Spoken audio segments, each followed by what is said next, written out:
Restaurant Unstoppable. What the most successful restaurateurs know that you don't. You have separation anxiety from your first restaurant already. How did you get past that hurdle with having to open your next restaurant?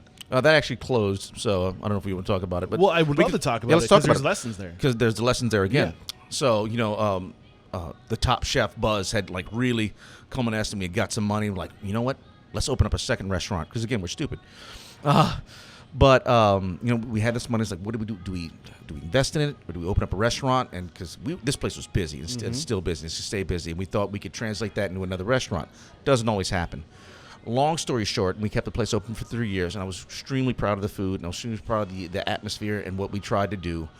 But long story short of why we failed is that we banked on a up and coming neighborhood that didn't up or come. Oh, so and that neighborhood is pretty much seen a downward spiral since, and before, during, and it's probably not coming back. And given this market, right? So you had a 3-year run. You opened in 2017, so this must have been a recent close. We closed probably a couple months before the pandemic. Because I'm gonna tell you, if we hadn't, we'd be in even more of a bind. Yeah. So it's actually kind of a positive thing, and I was hurt about it. Yeah. And it took me a little while to get. Actually, probably right around the time of the pandemic, I went like, hey, you got one successful restaurant, and it's gotten busier since we closed that place. We actually tacked on more shifts here. So we used to close Monday and Tuesday, Sunday, Monday.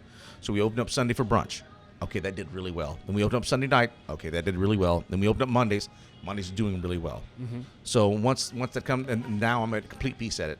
It was a lesson. Yeah. It's a financial loss. It's a kick in the dick. But I mean, that's part of being a businessman. That's or part of businesswoman. It's risk. You and now take shots. And now we know. And now we know. It's like we need to be a little more analytical about other things. So knowing what you know now, going through this 3-year experience, taking one on the chin, would you be willing to try another second restaurant in the future? I'm already talking about another one. Nice. So what are you doing differently? Knowing all you've learned, what would you do differently the next time out? Honestly, the one thing was location.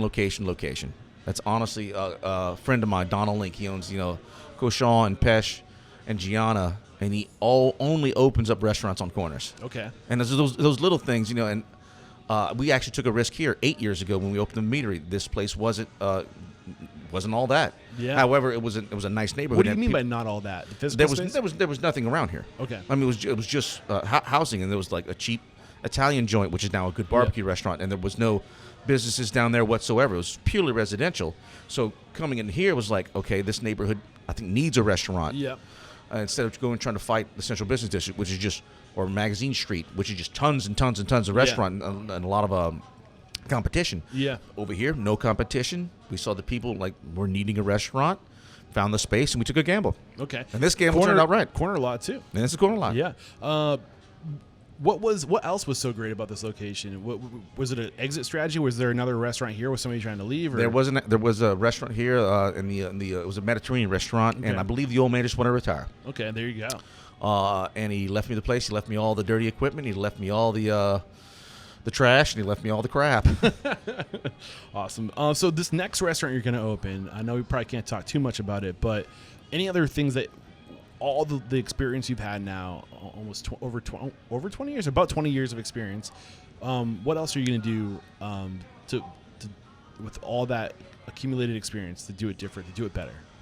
Just make sure that we're going to have constant traffic, humans coming by in one way or another, whether it's foot traffic, tour buses. I don't care. You have to really get your presence out there. You have to make sure you can have the best restaurant on the earth. And if you don't have, I'll quote the vice president of Emerald's, asses in seats. Yeah. If you don't have asses in seats, real estate. You will have nothing. Yeah, some of the best restaurants in the world have closed for that. Yeah, I know people who have amazing restaurants with no customers and they shut down. Mm-hmm. And they also know, on the other hand, terrible restaurants that have a line out the door because they have a line, because people like a line. It draws you in. Yeah, absolutely.